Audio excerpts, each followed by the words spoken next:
Infiltrados por Top Latina. Hoy, de manera especial, como siempre, no trae siempre gente especial, pero yo me siento alegre y contento de tener un amigo que es candidato a diputado por la circunscripción número 1 del Distrito Nacional por el Partido de la Liberación Dominicana, nuestro querido Charlie Mariotti Jr. Bienvenido, hermano, bienvenido. Hola, mi gente, feliz, agradecido de la invitación. Gracias por tenerme aquí y saludar a todo ese público que nos sintoniza. Muy buenas tardes. Así es, hermano, bienvenido. Mira, lo primero es, Charlie, feliz, Michael. Charlie, tú sabes que uno siempre trata de preguntarle a los candidatos, pues ustedes, a propósito de las elecciones, que visitan medios, que hablan sobre su propuesta, y uno siempre trata de preguntarle ¿qué hay diferente en ti? O sea, ¿qué tú puedes vender como diferente en este mercado de tantos talentosos jóvenes? Pero hay una particularidad que nos ha llamado mucho la atención en ti, y es en la forma de cómo tú estás publicitando tu campaña, que hace una referencia a la plataforma de streaming de Netflix. Háblanos un poco de dónde surge esa idea y en qué consiste. Mira, al principio, cuando estábamos elaborando la línea gráfica y las herramientas de comunicación que íbamos a utilizar para llevar nuestro mensaje, estábamos buscando algo que nos diferenciara, porque sabíamos que iba a pasar, bueno, lo que está pasando, que iba a haber un bombardeo de publicidad política y es muy difícil diferenciarse. Hay, gracias a Dios, en esta contienda muchos candidatos jóvenes. Entonces, contrario al pasado, quizá, el ser joven no era un elemento diferenciador. Entonces, teníamos que buscar algo que llamara la atención y por eso lanzamos el concepto de una nueva temporada. Y en ese mismo concepto que ya era, digamos, una frase que se acogió en el vocabulario popular. La gente se han puesto muy de moda las series, la gente se mantiene siempre pendiente. Entonces queríamos crear algo que hiciera engagement, que no fuera una idea nueva, que se la presentáramos a la gente, sino que fuera parte de su cotidianidad, pero que lo hiciéramos de manera un poquito disruptiva. Entonces, en esa nueva temporada, la gente a veces se pone guapa conmigo porque dice, pues todo nuevo, todo joven. Y yo le digo, no, el que ve series sabe que en las nuevas temporadas vienen los personajes, los mejores personajes del pasado, acompañados de nuevos personajes, con ideas nuevas, con nuevos bríos. Y entonces eso es lo que estamos tratando de promover en esta nueva temporada. Lo mejor del pasado con lo mejor del presente. Te dicen el hombre Netflix en la calle. Sí, mucha gente son de Netflix. Entonces también ha sido un elemento con el cual la gente se identifica, porque no hay un sentimiento negativo contra Netflix. No, hay algunos que me lo dicen como a tono de burla, pero a mí eso es lo que me gusta, porque ya sé que me están reconociendo. Entonces a la gente le ha gustado. Hacen el efecto de Netflix. Sí. Bueno, en la publicidad de redes lo hacen. ¿Por qué? Porque vivimos en una época donde hay muchas personas, redes, hay muchas noticias peleando por nuestra atención. Entonces tenemos que, para comunicar, ser lo más hábiles posible, porque nadie quiere lo que no conoce. Y yo soy un candidato nuevo que está por una plaza en la cual tengo historia de trabajo político, pero por la cual nunca había aspirado. Entonces, para posicionarnos, hemos tratado de utilizar todas estas herramientas sin hacer daño, ¿verdad? Pero tratando de colocarnos en el ojo de la gente para que nos hagan caso y escuchen nuestras propuestas y puedan tomar una decisión muy informada a la hora de ejercer el voto. Tú sabes, Charlie, que yo muchas veces me refiero a jóvenes en la política y que tienen, digamos, un pedigrí porque tienen padres. En el caso de tu padre, Charlie Mariotti, ¿quién no conoce a don Charlie Mariotti? Y muchos jóvenes, y no lo digo por ti, que te estoy conociendo, no sería injusto de mi parte, pero hay muchos jóvenes que yo lo tildo como, hablando de cine, hablando de a propósito de Netflix, como una película del legendario director argentino Rodolfo Kuhn, que se llama Los jóvenes viejos. Que el único activo que tienen es que son jóvenes. Pero actúan con las mañas, con las trapisondas, con el truco, tú sabes, con la maña de los viejos, de los viejos de siempre. ¿Cuáles son tus propuestas? ¿En qué consisten? ¿En qué tú te puedes diferenciar de ese estigma que también puede representar ser un joven y tener, en este caso, una descendencia importante como la de tu padre? Sí, siempre hablamos de la juventud. Una ascendencia, más bien. De la juventud, ¿verdad? Pero no creo la juventud como un valor en sí mismo. Yo creo que, así como tú dices, hay muchos jóvenes viejos y muchos viejos jóvenes. Entonces yo creo que nosotros necesitamos enfocarnos primero como generación en los problemas endémicos de la República Dominicana. Por eso vamos al Congreso, no solamente con nuestras propuestas, sino a tratar de ser parte de las soluciones integrales que el Congreso necesita, a que se aprueben las leyes para que este país pueda verdaderamente avanzar y dejar atrás el hecho de ser un país en vías de desarrollo, que se concreticen esas conquistas que este pueblo tanto anhela. Yo quisiera trabajar para legislar por la aprobación de un código penal. Yo digo que hay unos elementos, son dos elementos bastante dispares, el código procesal penal que tenemos, que es de apenas 20 años, y el código penal que tenemos, que es de más de 200 años. Entonces yo creo que esta disparidad entre la visión de estas dos herramientas es parte de lo que hace que en todas las encuestas la falta de seguridad sea una de las principales preocupaciones de los dominicanos. Entonces tenemos que tipificar esos más de 70 tipos penales que todavía no son parte del organigrama jurídico en República Dominicana, y por eso la aprobación del Código Penal es una de nuestras principales responsabilidades como legisladores, y quisiera que sea la visión de todos los que hoy aspiramos a llegar al Congreso Nacional.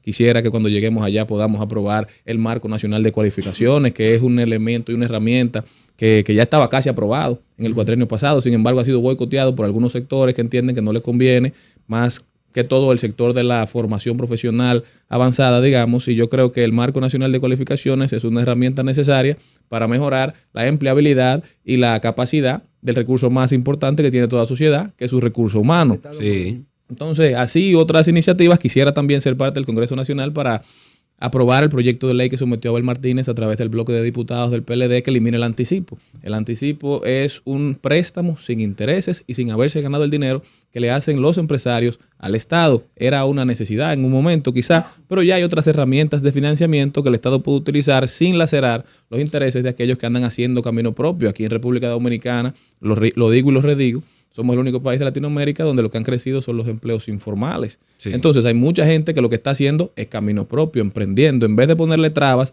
tenemos que empezar a hacerle la vida más fácil. Por eso también promovemos una modificación de la ley de emprendimiento para que deje de ser una ley de mera poesía y se convierta en una ley verdaderamente que venga a eso mismo, a crear las condiciones necesarias para que los números cambien. ¿Por qué? Porque más del 80% de los emprendimientos en República Dominicana quiebran antes del primer año, y todos sabemos los esfuerzos que conlleva cuando uno sale de una idea a crear un emprendimiento. Entonces, por eso yo creo que hay que crear un ecosistema más saludable. En cuanto a propuestas particulares, propuestas que yo quisiera llevar por primera vez al hemiciclo, está la modificación de la oferta de exportación de la República Dominicana. ¿Por qué? Yo digo que ya no podemos seguir diciendo que el mundo entero consume lo que nosotros producimos. Tenemos que empezar a producir lo que el mundo está consumiendo. Entonces, por eso yo quiero modificar la oferta de bienes, pero también de servicios que nosotros exportamos. Ya tú no puedes decirme a mí, no, tenemos la mejor piña, tenemos el mejor cacao. Sí, qué bueno, pero tenemos que seguir diversificándonos. Entonces, para eso yo propongo una alianza tripartita entre el Estado, entre las academias, entre el empresariado privado, invertir en investigación y desarrollo, que es lo que realmente desarrolla a los pueblos, salir al mundo, salir a China, salir a la India, incluso a esos grandes mercados, pero también aprovechar nuestra cercanía a Latinoamérica, que se dice que será una de las regiones de mayor crecimiento durante todo el próximo siglo, quizá. Entonces, ver qué están consumiendo, empezar a producirlo en República Dominicana y decirle a los inversionistas nacionales y extranjeros, miren, ya yo hice la debida diligencia, yo hice el trabajo de investigación, yo sé dónde lo vas a vender, solamente hay que producirlo. Y así colaboramos para la creación de empleos de calidad para más de ese 60% de jóvenes que entiende que su única oportunidad de crecimiento social y económico lo tienen dejando el país. A propósito, entonces, combinando ambas propuestas que tiene, tanto la de la eliminación del anticipo como esa, la del incentivo de creación de nuevos empleos de calidad, ¿qué tú piensas sobre la indexación? Porque muchos economistas dicen que no hacemos nada quitando el anticipo, sino que deberíamos de hacer una indexación salarial para que así, con el tema de la canasta básica, pueda haber un equilibrio entre lo que reciben los empleados, de que cada año, en que tengan el mismo salario, ganan menos por la alza de la canasta familiar, la inflación y todo lo demás que conocemos.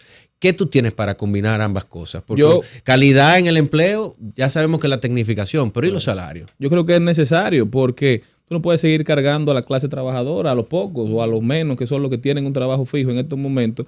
Cuando tú no le haces la indexación por inflación que establece el Código Tributario, tú les estás violentando un derecho, tú estás incumpliendo la ley, pero sobre todo tú le estás quitando dinero del bolsillo. ¿Por qué? Porque va subiendo gradualmente el monto que te van descontando según lo establecido en la ley. Entonces yo tengo uno de los videos que más viral se me ha ido en TikTok, porque así que hay que hablar ahora.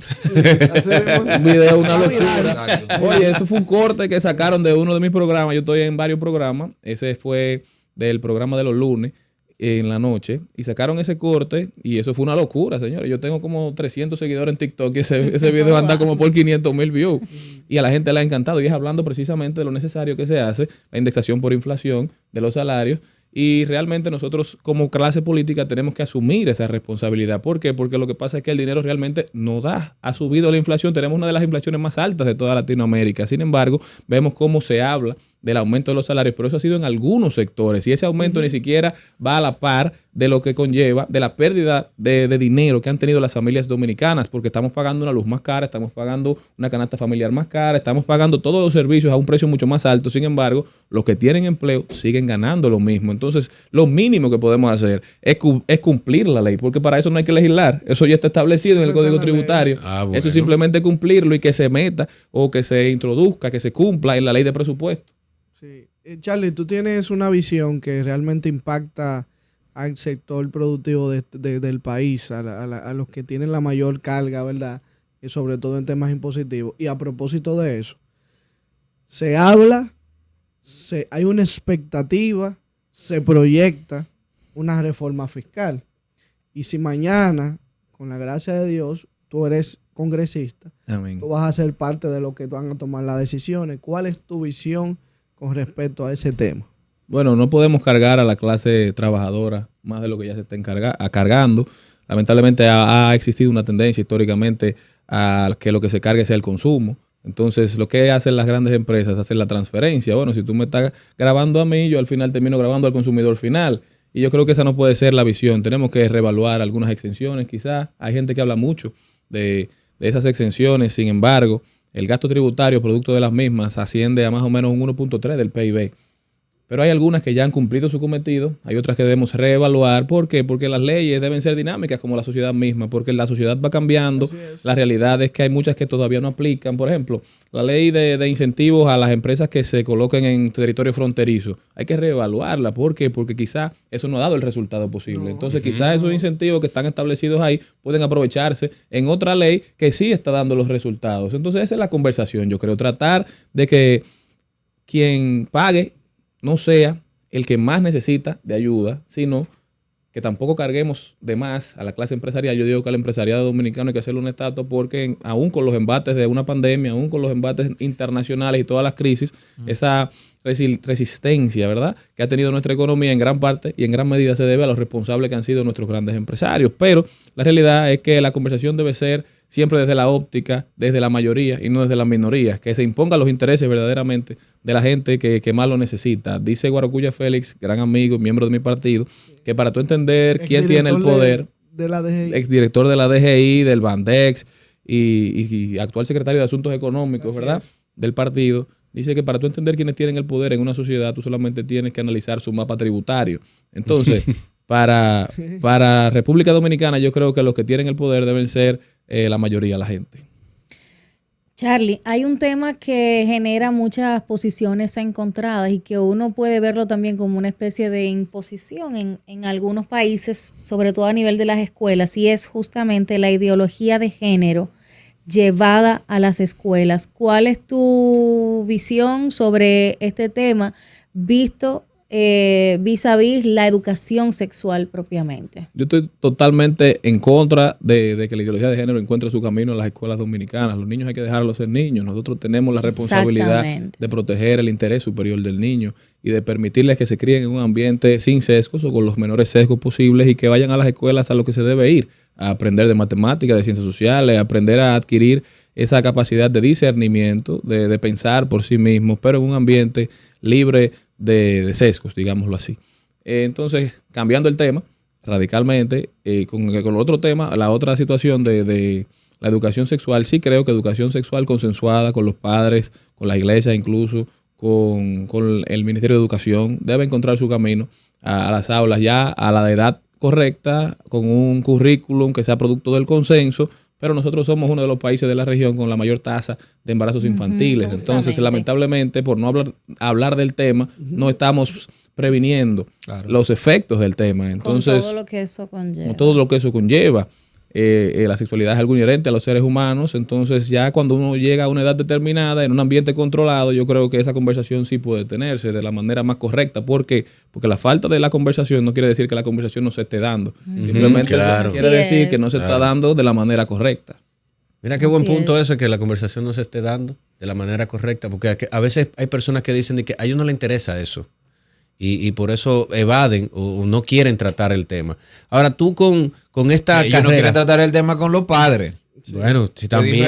diferente. Ellos lo tratan eso y lo tratan a su manera. En este proceso y este camino que tú estás buscando, dices que quieres una Santo Domingo más seguro, como el profesor de la Casa de Papel, un país más amable. Eso fue un post. Sí, que es muy interesante. Un Santo Domingo más amable y un Santo Domingo grande. ¿A qué te refieres con eso?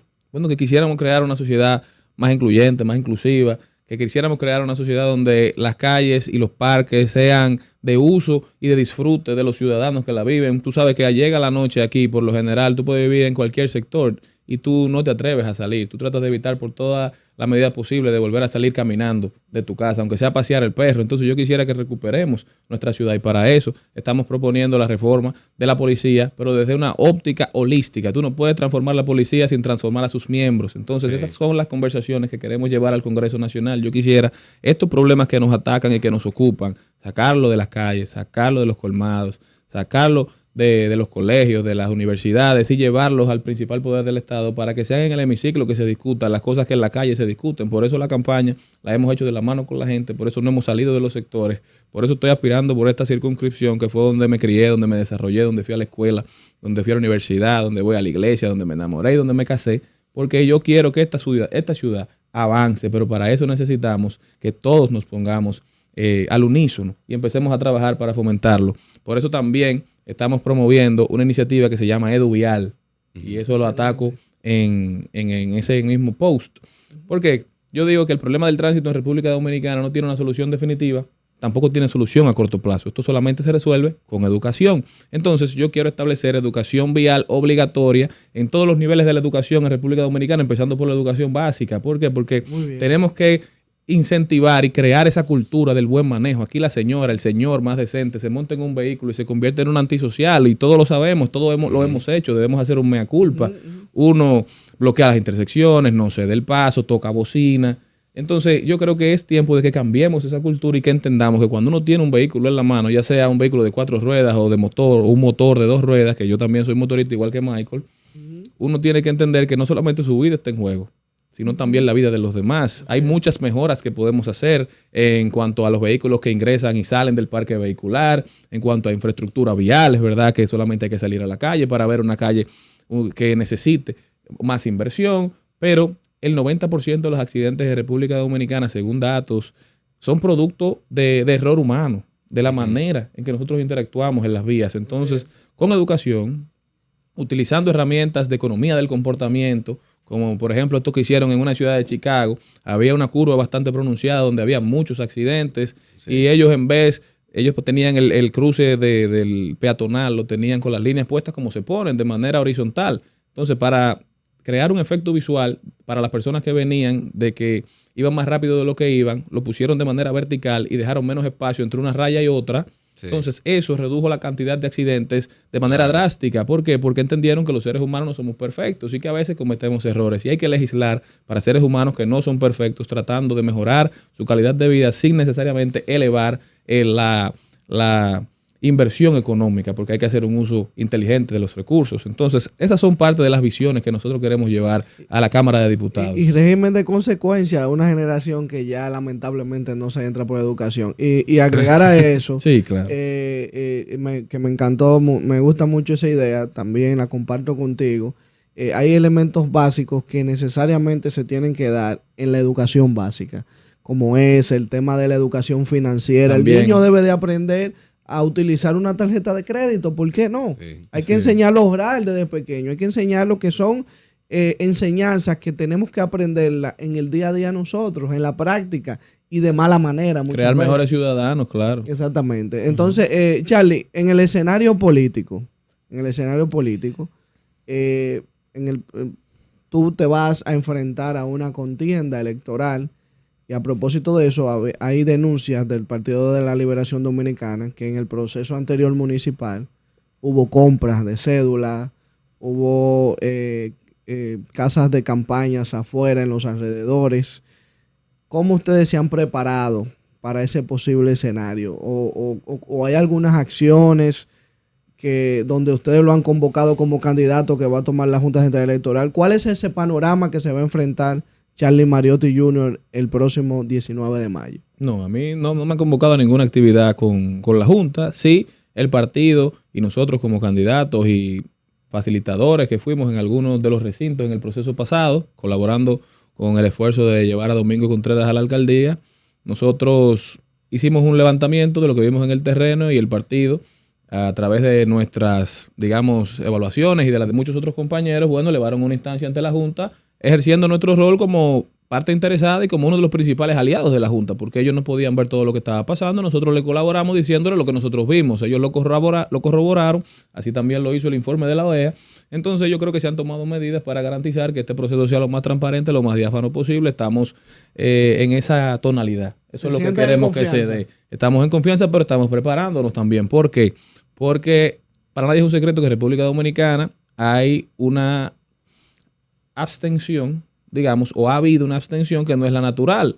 Entonces la gente no está yendo a votar, ya sea porque esa abstención es inducida o porque esa abstención es natural. Yo creo que nosotros tenemos que estar claros de que el trabajo que hay que hacer es un trabajo electoral. Hemos estado yendo a programas de radio, de televisión como este, hemos estado visitando el territorio de manera constante, hemos estado llevando nuestros mensajes a través de las redes sociales, estamos creando mucha simpatía, gracias a Dios, y así lo demuestran las últimas encuestas a las cuales hemos tenido acceso, no que hemos hecho nosotros, pero que nos llegan por una u otra vía de la circunscripción. Estamos muy bien valorados, pero también estamos haciendo un trabajo de carpintería electoral, estamos tratando de hacer que toda esa simpatía se convierte en votos, porque nosotros, Michael y yo por lo menos, que somos militantes en un partido, sabemos que llueve, trueno, vente, nosotros vamos a ir a votar por nuestros candidatos ese día. Pero hay mucha gente que son simpatizantes, que no necesariamente están muy involucrados, que te pueden decir que mi candidatura, que mis propuestas les llaman la atención, pero que si está un poquito nublado ese día, puede ser que no encuentren el camino a las urnas. Entonces mi interés y el de mi partido es que la gente que quiere vernos a nosotros en posiciones donde podamos de verdad aportar para mejorar su calidad de vida, llegue a las urnas, y por eso estamos preparándonos de manera electoral para garantizar que esos votos lleguen, y una vez lleguen entonces también sean defendidos. ¿Por qué? Porque para nadie es un secreto que hay una frase muy popular en este país de que acta mata voto. Eso quiere decir que luego de que se recogen los votos de la boleta y se plasma el resultado final en el acta, entonces el acta ya es el documento al cual se le da valor. Entonces por eso nosotros estamos promoviendo, y lo hemos hablado con otros candidatos, y quiero aprovechar el escenario para que la gente que quizás nos escucha por primera vez entienda esta propuesta, si la ven en las noticias, la acción por defensa del voto preferencial. ¿De qué se trata esto? Ustedes saben que en el proceso pasado empezó a implementarse en nuestro país el voto preferencial. Eso quiere decir que usted vota tiene la capacidad, la posibilidad de votar por un presidente de un partido. En una boleta diferente le presentan los candidatos a senador. Ahí puede votar por el senador del partido que usted quiera también. Y en una boleta diferente, la boleta le presentan entonces los candidatos a diputados. Ahí también usted puede elegir el diputado de su preferencia, aun cuando no sea del mismo partido del que era el senador y del cual era el presidente. El voto fraccionado. El voto fraccionado y sin ningún tipo de vinculación. Usted vota por tres figuras diferentes. Exacto. Usted puede votar sin ningún problema. Entonces, ¿qué pasa?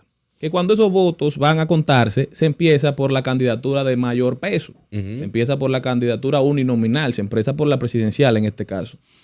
¿Qué va pasando?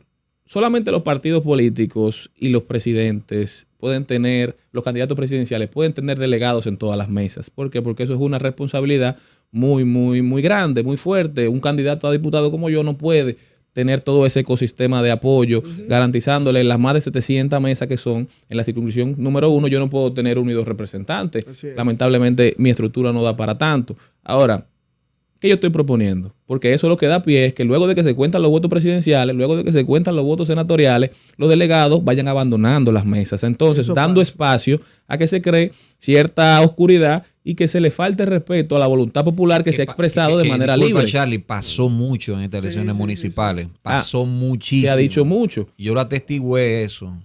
¿Por qué? Porque van abandonando los recintos. Entonces, yo lo que estoy proponiendo en base a la acción en defensa del voto preferencial y en defensa de la voluntad del soberano, que es el electorado, es que el orden del conteo se haga al contrario, que se empiece a contar por la candidatura de menor peso, por la candidatura plurinominal, por donde hay más dificultad, porque si hay solamente 3 candidatos, 4 candidatos. De lo complejo a lo simple. Es mucho más fácil hacer el conteo, pero si todos esos delegados que están ahí porque los envió el candidato presidencial de su partido empiezan a contar por los diputados en el primer proceso, eso da garantía de que ese trabajo lo van a hacer bien porque van a estar fresquecitos y mientras vayan bajando lo van a seguir haciendo bien. ¿Por qué? Porque tienen que contar los votos de la candidatura más importante para todos los partidos, que es la presidencial. Entonces ahí garantizamos realmente que lo que se vea reflejado en las elecciones sea la voluntad popular, sea el trabajo que cada candidato viene realizando durante los últimos meses. No hay nada que vaya en contra de esta iniciativa en la ley ni en ningún reglamento. Entonces a la Junta le hacemos el llamado que si verdaderamente nosotros queremos proteger la voluntad del soberano, la voluntad popular, que empecemos a contar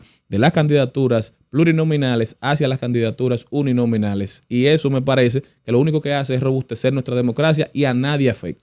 ¿Con cuántos compañeros te has reunido para que te apoyen en ese llamado? Nos hemos reunido con candidatos del partido y con candidatos de otros partidos de la demarcación y también a nivel nacional. Estamos tratando de crear el consenso sobre la base de esta idea y yo creo que a los candidatos a diputados y diputadas a todos nos conviene. Entonces no creo que nadie pudiese estar en contra de esta iniciativa. Claro. Charlie, yo he sido muy crítica del tipo de oposición que siempre se ha hecho en República Dominicana y sobre todo de la oposición en estos últimos 4 años. Siento que no es solo un tema de falta de unidad, sino también de criterio, de verdad, de ponerse serio con los temas y sobre todo porque la oposición tiene una responsabilidad importante frente a la población y todos los partidos en un momento u otro han sido o van a ser oposición. Muchos tú los ves que solo están en el barrio, en las cañadas para tirarse la foto y estar en el momento de la campaña. ¿Cuál es tu opinión sobre la oposición que se ha hecho en la República Dominicana en estos últimos 4 años? Mira, nosotros tenemos una forma diferente de hacer oposición a la que tenía el actual partido de gobierno. El actual partido de gobierno, su presidente, en algún momento llegó a decir que el COVID era un invento del PLD. Es decir, no tenían ningún cuidado por la verdad. Entonces nosotros no somos así. Nosotros tenemos una manera que tratamos de ser proactivos, que tratamos de construir. Nosotros no hacemos oposición para destruir. Entonces a la gente a veces le da un poquito de trabajo entender que por qué nosotros nos piden y nos exigen. Veía una entrevista de nuestra candidata vicepresidencial, Soraima Cuello, y el entrevistador de manera persistente le decía, pero que yo no veo huelga, yo no veo que ustedes salen a la calle. Es que nosotros no somos así, ese no es el PLD. Nosotros nuestras propuestas y nuestras protestas las llevamos a los organismos necesarios, las llevamos en propuestas técnicas de contribución, de construcción. Entonces la oposición que nosotros estamos haciendo es una oposición que lo que busca es convertir al PLD en opción de poder en el menor plazo posible, como lo hemos hecho. No como pasó en el pasado, que era una oposición con la cual la sociedad no se sentía identificada, que no ganó las elecciones pasadas, sino que el oficialismo las perdió, que tenía una desconexión que los llevó a durar 16 años fuera del poder. Entonces nosotros estamos tratando de hacer una oposición que le dé a entender a la gente que conocemos sus problemas, que estamos cerca y que lo que queremos es ser una opción de poder, pero no de poder político para nuestros militantes solamente, sino de poder mejorar su calidad de vida, de poder colaborar para construir la República Dominicana que todos queremos, de poder estar ahí para ellos. Y está bien que se haga a través de los mecanismos correspondientes, pero es que a la vez en muchos casos se ha tildado de una oposición ausente. Y yo digo, sin restar mérito, que a veces es tan fácil hacer oposición porque los desatinos son tantos. Y en lo particular ha habido muchos temas en los que a mí personalmente me hubiera gustado ver más, no solo al PLD, a todo el sistema de partidos que no es gobierno, presentando un cuestionamiento realmente crítico, realmente responsable sobre tantos temas que han pasado y de los cuales en muchas ocasiones solo tenemos una versión. Claro, yo creo que sí, que hay mucha oportunidad de mejora en cuanto a nosotros, digamos, construir una versión de los hechos y salir a promoverla y tratar de, digamos, de desmentir o no de desmentir, quizá de contar las cosas desde nuestra óptica, desde nuestro punto de vista, que yo creo que será un punto de vista con el cual mucha gente se identifique.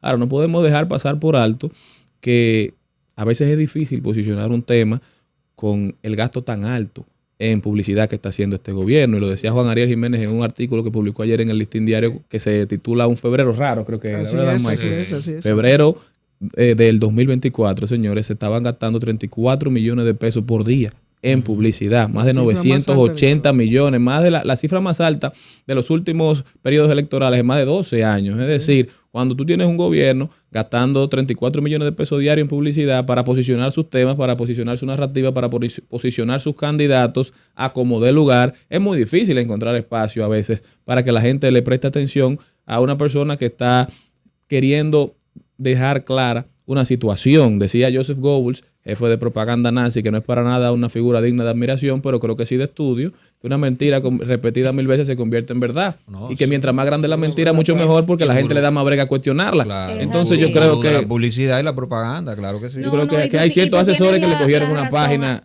al hombre. Ha sido algo masivo, Claro que pero sí. por algún lado se empieza. Y ustedes tienen mucha gente buena, muy crítica, de mucho peso, que yo sé que convocan a cualquier medio y los va a escuchar y los va a entender y hasta abrir un canal de simpatía crítica, si se quiere, con una versión distinta a la que muchas veces se da.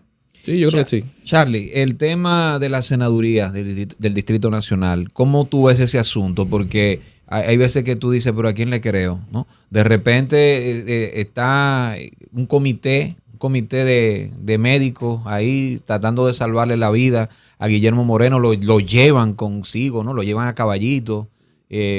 Se nota como un presidente Luis Abinader muy solícito, muy presto a que él gane a como de lugar. Pero por ahí está también Omar Fernández, que de repente dicen, no, pero es que él le lleva 16 puntos, Omar, a Guillermo, que le lleva 20. Pero también hay otros sondeos internos que a mí me enseñaron un sondeo interno hace un par de semanas, se lo dije a ustedes aquí, donde ya estaba por encima Guillermo Moreno, supuestamente. ¿Cómo tú ves esa situación? Mira, don Guillermo es una persona que goza del respeto de mucha gente de la sociedad dominicana precisamente por su trayectoria, porque siempre fue una persona con ideas propias y que lo que consiguió mucho poco, lo que sacaba en las elecciones, en las 4 o 5 veces que aspiró a presidente con su partido Alianza País, era por sus ideas y por sus convicciones, pero lo que hemos visto en esta campaña es todo lo contrario. Hemos visto un Guillermo Moreno que habla poco, que cuando habla no parece conectar con su electorado. Yo creo que he visto todas sus entrevistas porque me interesa lo que tiene que decir. Sin embargo, lo único que he visto es una persona que de su discurso de su discurso presidencial, solamente cambió la palabra país por la palabra ciudad y ahora ha hecho como una especie de enlatado para una sociedad tan heterogénea y tan compleja como la del Distrito Nacional, donde hay 3 circunscripciones muy diferentes, con realidades muy diferentes y que hay que conocerlas muy bien para representarlas de manera justa. Entonces me parece que el hecho de, si tú te fijas en las vallas, incluso llaman la atención. Las primeras aparecía con el presidente Abinader,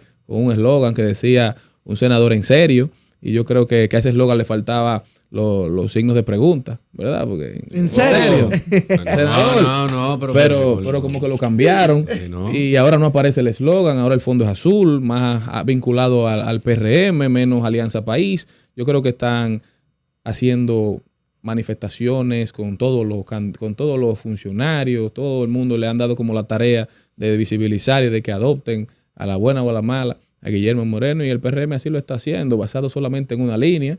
Y del otro lado, usted tiene a un candidato como Omar Fernández, que gana unas elecciones en un escenario bastante complejo, como fueron las elecciones del 2020, y aún siendo diputado por la circunscripción número 1, rompe las barreras y lo vimos en todas las demarcaciones, en todas las circunscripciones del Distrito Nacional, visitando, escuchando a la gente. Creo que ha marcado un paradigma para toda una nueva generación que está incursionando en política.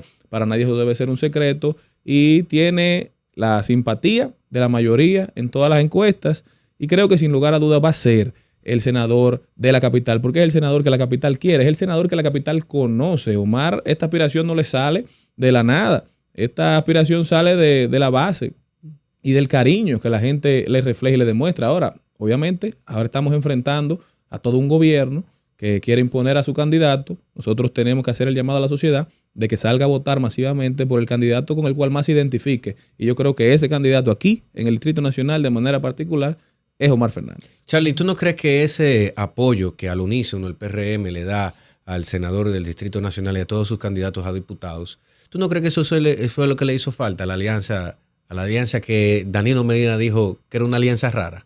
Mira, es cierto que era una alianza rara. Danilo tenía razón.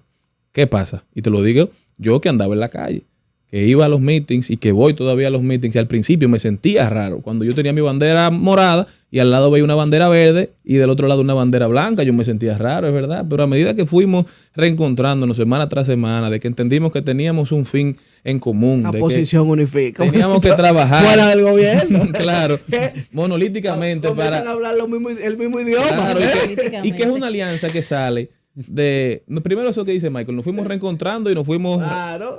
digamos, reencontrando los afectos también y entendiendo que teníamos un fin en común y que teníamos que trabajar de la mano, pero también que fue una alianza que salió de la voluntad de la base de los partidos. Te lo cuento en una anécdota, me pasó en el contexto de que luego de una actividad en el sector Quisqueya llegamos a un comedorcito a comer y llega una señora y me dice, yo no sé lo que ustedes van a hacer, pero esta gente hay que sacarlo, pónganse de acuerdo. Y en ese ánimo fue que se fue dando esta alianza. No fue como se dan las alianzas del partido oficialista, que se dan, me imagino, y no quisiera suponer, pero Con en un una contexto instrucción parecido a la que se dio en la juramentación del partido de Don Zorrilla al presidente Abinader. Me imagino que en ese contexto es que se dan esas alianzas a puertas cerradas. Las de nosotros salieron de la base de los partidos, que lo que querían era que nosotros trabajáramos al unísono, que trabajáramos unidos y que lleváramos realmente y reencauzáramos la República Dominicana, porque los PLDistas nos hemos equivocado mucho y lo debemos admitir, pero creo que también nos equivocamos y estamos trabajando para corregir esos errores cuando decíamos que el PRM no sabe gobernar. Los PRMistas saben bien lo que están haciendo, para quiénes están gobernando y definitivamente no es para la mayoría.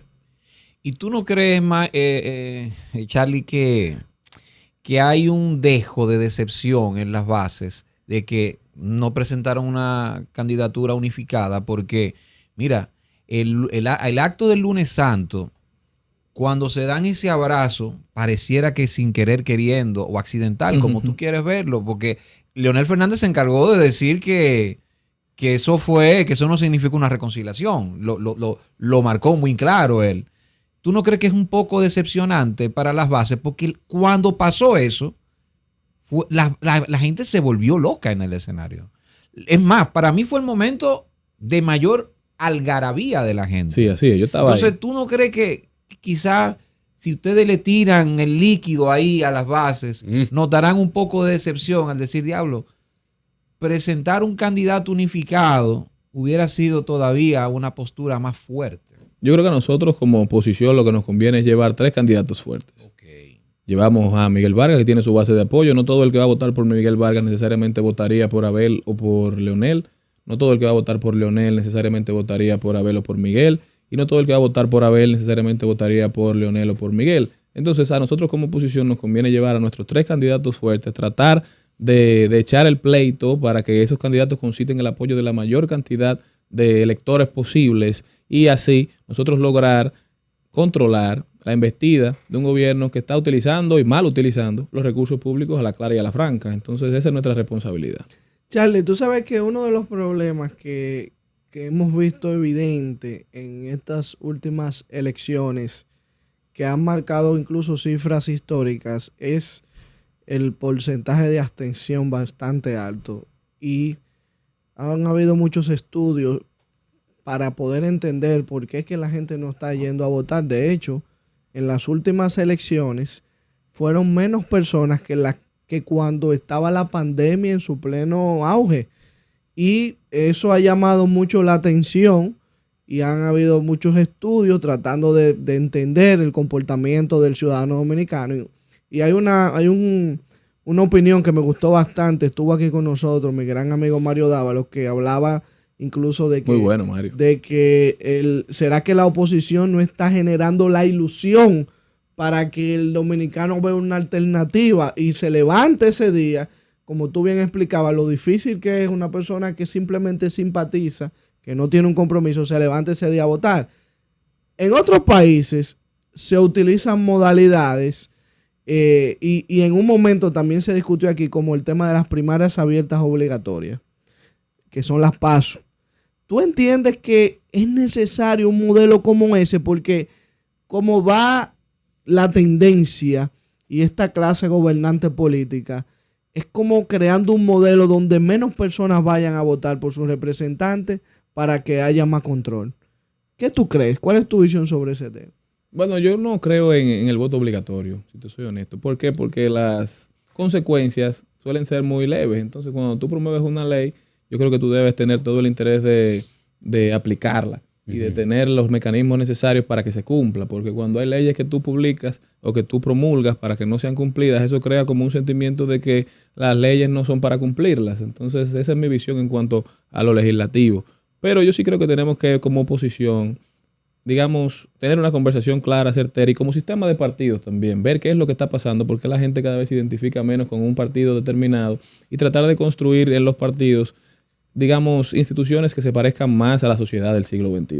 Tenemos que tener conversaciones serias. A nosotros como PLD se nos acerca nuestro próximo congreso en el 2025. Yo creo que ahí veremos muchos temas relevantes, importantes. Veremos una mezcla de la nueva generación con la generación que se mantiene, y que trabajaremos para que la sociedad vuelva a dirigir su mirada a partidos políticos, porque entienden que son la herramienta y el camino, el vehículo para poder materializar sus sueños, materializar los deseos y anhelos de progreso. Pero no creo que sea necesario nosotros como país todavía llegar a implementar primarias ni procesos de votación obligatorios. ¿Crees que se debe reducir, por mi parte la última pregunta, ¿crees que se debe reducir la cantidad de partidos que tiene la República Dominicana? Honestamente, Súmala a eso a la cantidad de legisladores también. Honestamente, yo creo que tenemos que reevaluar nuestro sistema de partidos. No puede ser que tengamos más partidos que provincias en República Dominicana y que todos los partidos entonces lleven a los mismos candidatos. O sea, yo creo que hay que tener una conversación clara de qué están haciendo esos partidos, porque mucho que poco le tocan fondos públicos. Entonces, esa conversación hay que tenerla realmente. ¿Qué es lo que está pasando? ¿Te atreverías tú a depositar un proyecto o algo así, una revisión para que eliminemos los 35 partidos y 9 movimientos? Yo me atrevería a llevar el tema al hemiciclo, a conversarlo, sobre todo en las comisiones, que es donde se hace ese trabajo de carpintería legislativa, porque yo te puedo decir que yo puedo someter ese proyecto y cualquier otro también, pero yo no quiero ser un legislador populista, yo no aspiro a andar sometiendo proyectos por el hecho de someter. A mí me gustaría someter iniciativas que puedan convertirse en ley realmente, porque yo creo que así le hacemos justicia a la labor legislativa, porque hay mucha gente que anda promoviendo mil cosas ahí, incluso en campaña, que yo digo, pero era presidente que está aspirando. Hay gente que se candidato pasa. a regidor. Hay gente que se pasa. Entonces yo sí estoy muy claro No a lo que maneja. voy al Congreso Nacional, que es a tratar de adquirir conquistas que por mucho tiempo se le han negado a este pueblo, y a convertirme en una voz de todos aquellos que están expresándome sus necesidades, sus situaciones, y sobre todo a fiscalizar también que cuando una cosa no se esté haciendo de la manera correcta, cuando no se esté cumpliendo con lo que establece la ley, me van a tener de frente, sin importar que sea mi partido o un partido contrario el que lo esté haciendo. Yo tengo un compromiso obviamente partidario, pero mi principal compromiso es con mis electores y con mi país. Yo no estoy aspirando solamente a esta diputación, por eso gane o pierda, seguiré trabajando, porque yo estoy aspirando a una carrera política que sea de valor y que sume a mis principios y a mis sueños para mi demarcación y para mi país. Charlie Mariotti Jr., candidato a diputado por la circunscripción número 1 por el Partido de la Liberación Dominicana. El Distrito sociales, Nacional. El Distrito Nacional. Esa sí faltaba ese apellido. ¿Cómo te podemos seguir en las redes sociales y conocer más de tus propuestas? Estamos para continuar la conversación en @Charlie Mariotti Jr. en todas las redes sociales y en nuestra página web charlie.do. Ahí está cualquier pregunta que puedan hacer, pueden hacerla por esa vía. Estamos en conversación constante, y también cualquier, digamos, suscripción que quieran hacer a esta nueva temporada. ¿Cuál es la pregunta más extraña que te han hecho por ahí? Esa, no sé. Gracias, Charlie. Te deseamos los mejores éxitos en tu proyecto. Muchas gracias por estar con nosotros. Infiltrados por Top Latina.